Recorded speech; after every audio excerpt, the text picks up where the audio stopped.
Hey guys, Survival here. Today, I wanted to address a point that keeps getting raised time and time again.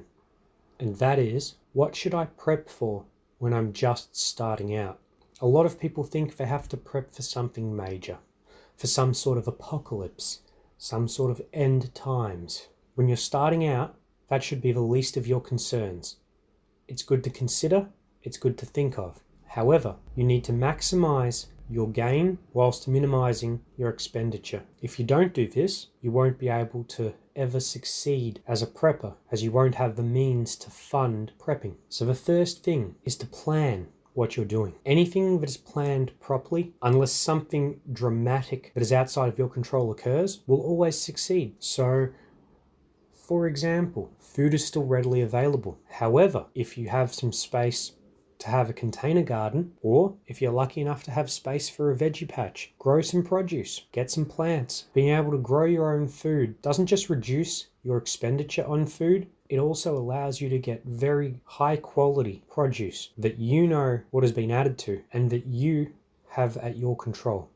You're not reliant on someone else. Further, you want to take steps to look at what's the easiest thing to prepare right now. A lot of people will argue being able to grow your own produce, even if it's some tomato, some broccoli, cauliflower, zucchini, or lettuce, is the easiest. However, there's a few things you can do that are even easier. The first, put a little bit extra money aside every month. Before you know it, you will have put aside a quite sizable amount of money. This money is essential as a backup. One of the most common problems that gets seen and heard time and time again is a person gets made redundant. They get sacked from their job, the company they work for closes, and they're struggling to make it. They're struggling to feed themselves, they're struggling to maintain their accommodation. Why?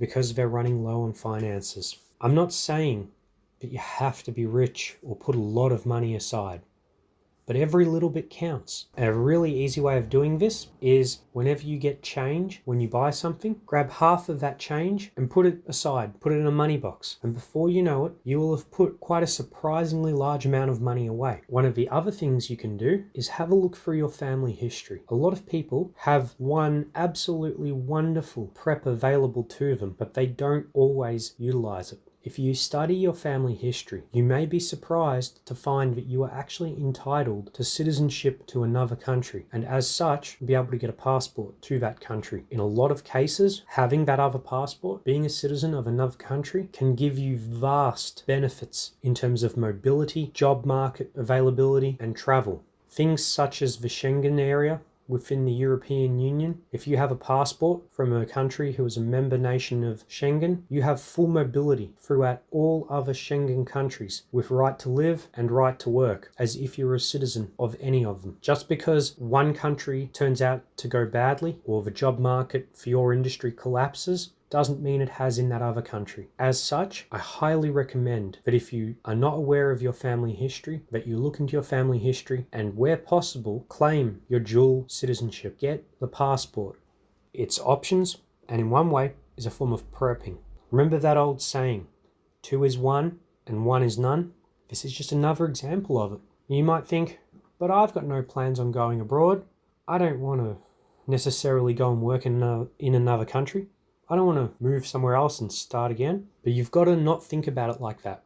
You have to look at it just like people look at house insurance, car insurance, life insurance. It's nothing more than another option available to you. It is a form of insurance. I mean, for lack of a better term, you could call it citizenship or nationality insurance.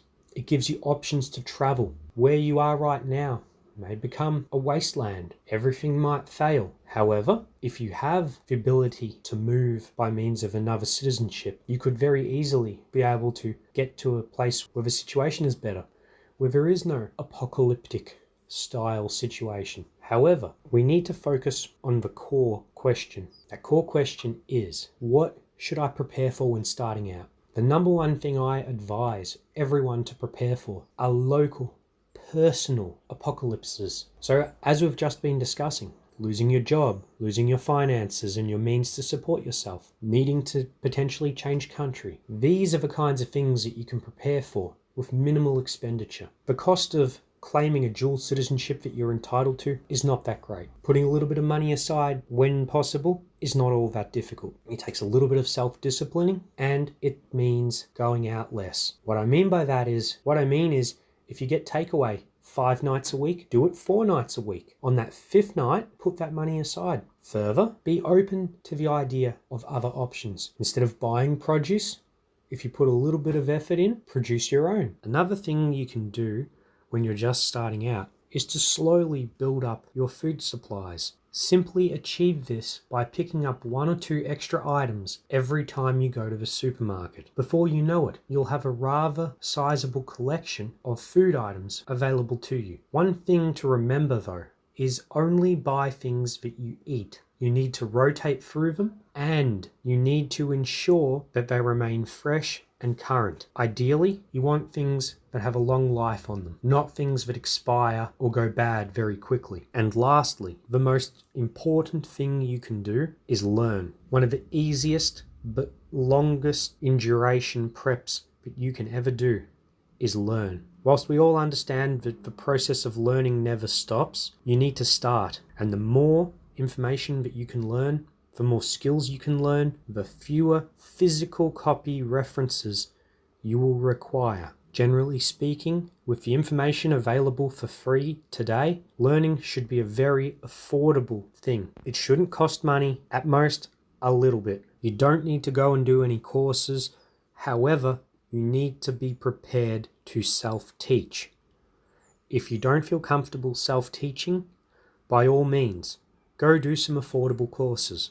The key is to build knowledge, because knowledge is power. And lastly, remember, things such as deaths in the family, loss of your job, loss of your house, loss of your means of transport, or even things such as personal injury can all put you in a bad situation. I would personally say that these are all types of personal apocalypse, and these are things you need to prepare for first. Because remember, if you can't be prepared and able to look after and support yourself, then if a bad apocalypse happens, you won't have anything.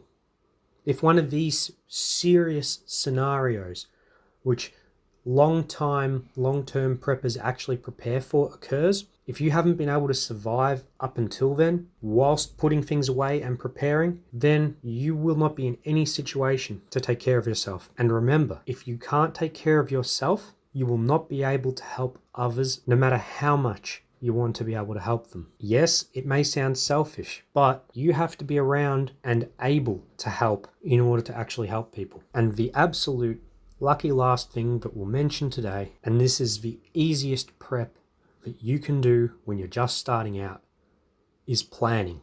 Plan what you want to prep for, what you want to work towards, what scenarios and situations that you will need to learn how to cope with, how to handle, how to thrive in. Look into the types of training you will need to get. Plan it all out. Then, once you've created your plan, review it. Make sure you haven't missed anything. Once that's done, you now have a whole plan. You have goals to look forward to and to work towards. It may seem overwhelming at first, but remember, you will get there. You will achieve it. As with everything else in life that is worthwhile, that is good, it's a long road ahead.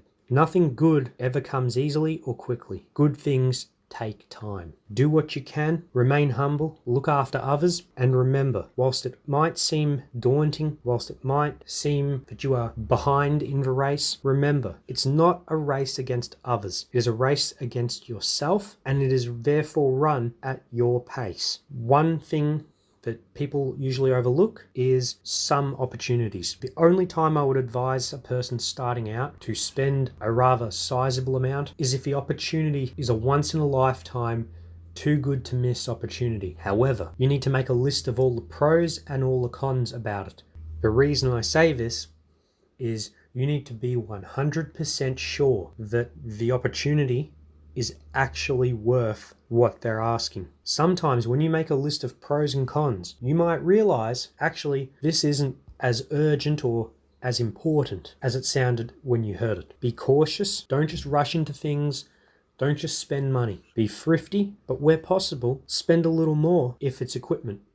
So for example, if you have a choice between a $5 axe, which you know won't last long, won't hold a sharp edge for long, or the handle will easily break on it, and a $30 axe that's well made, that will hold an edge and will last a long time, then in a situation like that, save up the money and buy that $30 axe, because you know it's a better quality tool than the $5 one. I hope I've been able to address what you should prep for when you're just starting out and how to go about it. If you feel I've missed something or you'd like clarification on something, please leave a comment down below, and Bushcraft and I will do our best to get back to you. And as always, stay safe in the bush.